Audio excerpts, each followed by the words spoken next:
Hey everyone, hope your day is going well. We are back with another reaction. We're going to check out a mini documentary on pet sounds by the Beach Boys, of course. This is from the official channel of the Beach Boys. I guess they put this video together for the 50th anniversary. And this popped up onto my feed probably because the other day I was listening to Wouldn't It Be Nice and God Only Knows. And yeah, I guess the algorithm thought I might like this. So YouTube, you got this one correct. Yeah, Pet Sounds is an incredible album. I reacted to all songs on it over on Patreon. It definitely left a big impression on me. And I've read Brian's book, I Am Brian, where he did talk a little bit about the making of and the use of Coca-Cola cans and stuff, amongst others. So yeah, definitely interested to hear a little bit more about the making of this album. And here we get an instant hit of a Sir Paul McCartney quote. It was Pet Sounds that blew me out of the water. No one is educated musically till they've heard that album. Woo! Yikes! I know he said about God Only Knows is one of the greatest song or the greatest song ever written. Right? High praise. Let's go. Hal, here's how I want to do it. Take it. It's like this. I wanted to do what all good guys do, something creative that would, be really great. I was going for something that I wanted to hear and I wanted to feel. Wouldn't it be nice if we were older, then we wouldn't have to wait so long? And wouldn't it be nice to live together in the kind The Pet Sounds album was such a departure and such an evolutionary leap musically. Just a brilliant time musically. Just amazed that all these art treasures were being recorded. It's musically brilliant and lyrically brilliant, but these miraculous chord changes and instrumentation and the use of the studio as an instrument. Well, I felt like It's so complex, right? The music is just, man, it's amazing, and some great lyric writing as well. I just wasn't made for these times. This is one of the songs that really speaks to me. And wouldn't it be nice? So many songs speak to different aspects of our own psyche and our own experience. And some beautiful singing on it too. God Only Knows, Carl Wilson. Oh, what a beautiful voice. I had freedom to explore. I may not always love you, as long as there are stars above you. Like that. I had freedom to write that kind of a song because I was young, energetic, and happy.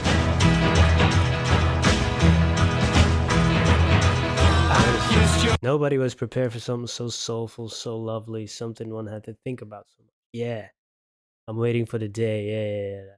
I love that, that thought-provoking music. You can really get lost in the music and the vocals on this album and on many other albums. But then it leaves you thinking afterwards, right? And you want to go back in immediately. It's just the replay value of this. Like, look, was made for the 50th anniversary. I guess this video is already almost like a decade old now.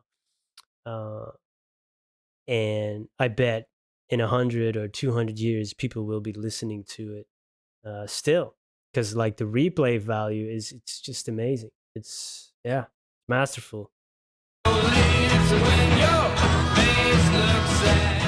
I'm trying to achieve an artistic record. A higher level is when you can hear a record that sounds more cohesive. They wanted more car songs. More Surfing USA, more fun, more I Get Around. And because they were so used to hit singles from the Beach Boys. I wanted people to understand that it's more than just rock and roll. There's sweetness to rock and roll, I thought no one should say, hey, Brian, you can't do that. We come on the sloop John B. The first seminal influence that began to take shape for Pet Sounds in that year was the recording of Sloop John B. Began to develop pretty incredible dimensions of harmonies and production value that we were starting to see from Brian. Well, I feel so broken. I wanna go home. Oh, man, that's so good too, man. So hoist up the John B. sail.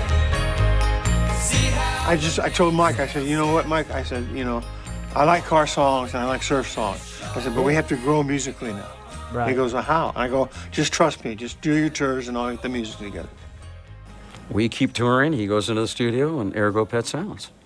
I don't have a title. Yeah. Take one. Yeah, he talked about that in his book about not being able to really go on stage and with some of the things he was going through, right? Yeah. There's some powerful stuff in his book too, and some dark stuff, and yeah, definitely recommend it if you haven't read it. Not the first one. There was another one there was released, I believe it was in the 90s, but then later kind of disowned it or distanced himself. There was these issues with this evil doctor, and some of it might have been written by him, and I don't know, man. It's yeah, that I Am Brian is definitely I recommend it if you haven't read it yet. Several months later, in the winter of '66, we come home to these amazing tracks. I mean, Brian just changed gears at the speed of light. Wow, fantastic. It's such a beautiful Nice. A friend of mine said, I have a friend named So many people, you know, have praised this album, and it has inspired so many other artists. And, you know, even at the time, you know, there's this almost like a back and forth between Beatles and, because Brian in his book, he mentioned Rubber Soul, that to him, it's the greatest album. And then he wants to make something great. Then the Beatles hear that, you know, and they want to make something, you know, greater. And maybe then Sergeant Pepper gets made, or you know, like it's, you know, we make each other better in a good way. That's nice. Tony, who would make a good lyricist for you if you ever needed him. And I called him up and he came Oh, yeah. over. That's when we started writing Pet Sound. Brian used to sit down and just bang away at the piano, and he'd have a feel. Amazing he was so lyricist. willing to tinker with, rather than saying, "No, man, I don't want to change a note of that. That's exactly the way I want it." Right? But he was willing to tinker with it and try other things, and I was very impressed with that. His words were very loving and creative, you know. Like Golly Knows is a very beautiful love song. Golly Knows was like a thrill to write because I really, really needed to express, you know, my feelings. When Carl did Golly Knows, that was like the high point for me. God only knows what I'd be without you. That line, man. Whew. There it is. Well, you High first have praise. to write the song, and then you have to like get the feel for the production and the arrangement. Brian was really sweating bullets, I think, because I know he knew he was, you know, covering brand new ground. Back then, it meant a lot to me because, you know, like I was like very nervous, you know, because I didn't want to fuck up on the production. And watch that bum bum bum bum bum dee dee dee. Let's make it real tight, okay? So many lags or screws up in the first half of that thing all the time. Let's go. In the studio, he was a dictator. He knew exactly what he wanted, and he usually got what he wanted. And if he didn't get what he wanted, then he went and got it somewhere else. I worked with my engineer, Chuck Britz, the wrecking crew, the musicians. It was a thrill. They just had a ball. They loved it. Brian loved the fact that he could lay something on us and we could do what he was thinking about, or maybe even add a little more to what he was thinking about. That's great. If you have such good communication that somebody has an idea in their head, it's sometimes hard to convey what's in your mind to somebody else. And if you have this great synergy that they actually can take that idea, even embellish it, even it's yeah, that's amazing. That's how you get great art with this. At least when you're collaborating with somebody. How did you play it? Well, that was really a great mistake. I mean it. No kidding. I thought it felt wrong. There were things that he heard.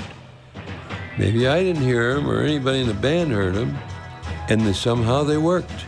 I was in an experimental mood. Hey, Chuck, is it possible we can bring a horse in here without, if we don't screw anything up? I beg your pardon? No, Brian, no. It's amazing how good his ears, because wasn't he deaf or near to on one ear?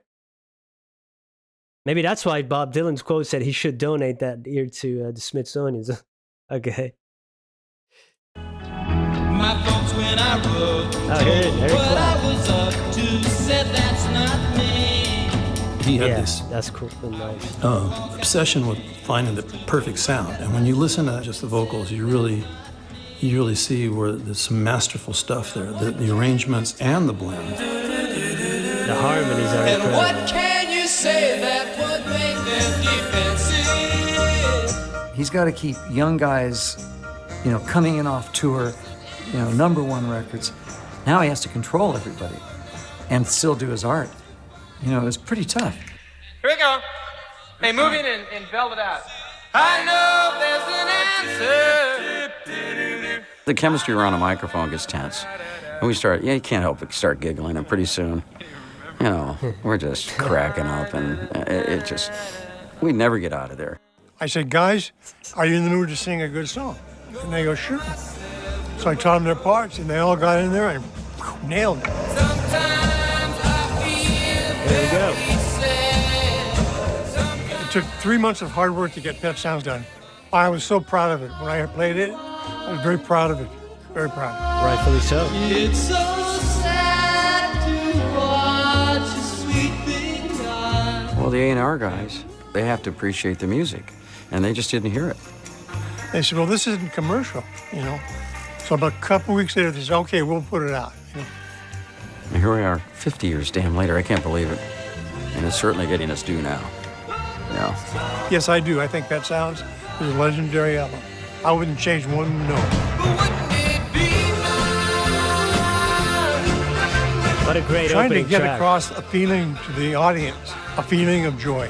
A great feeling of great joy. Yeah.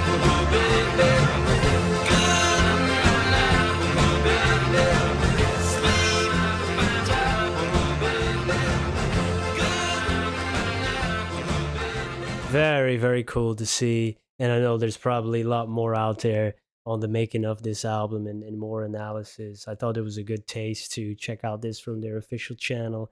And it's great. The ending words, I wanted to give people a sense or a feeling of joy. And although some of the songs, there's some heaviness to it, right? Like I Just Wasn't Made for These Times. Even in God Only Knows, that implication in the line, the world would be nothing without you, be a cold, cold world. You sense there's this underlying darkness in it. But overall, after you finish with the album, I would agree that it has that, you feel better. It's like a therapy session almost, right? Because you listen to great music. These harmonies reach the soul. It's the harmonies in its own. The human voices together are so uplifting, even without words, And then incredible musical arrangements, and you feel like you really like that beginning quote of Paul McCartney saying, like, if you haven't listened to this album, you really haven't done your musical education. And you kind of feel like a sense of completion when you listen to it now, of course, because of the legendary status that I was aware of beforehand, and the benefit of hindsight and all of that. I felt so aware during reacting to those songs, like this is the first time, and it's the last time you're gonna hear these songs for the first time. I was very aware of it, and I was aware that I was navigating my way through musical history. It was quite the profound experience. And yeah, afterwards it was like, yeah, it's like when you read a classic book, right? It's like, oh yeah, now I've done it, kind of a sense, but also the music really touched me and moved me, and yeah, it's amazing. You understand why the praise is so high and why it has lived on for so long, and it it will live on for a lot longer. Because people can say, hey, this is a great album, one of the greatest albums ever made. Okay, I could take your word for it, or I could check it out myself and really listen to it and then understand what people were saying. That's what I did. That's amazing. Yeah. Awesome. Hey, thank you everybody for being here. Hope you have a wonderful day. Goodbye.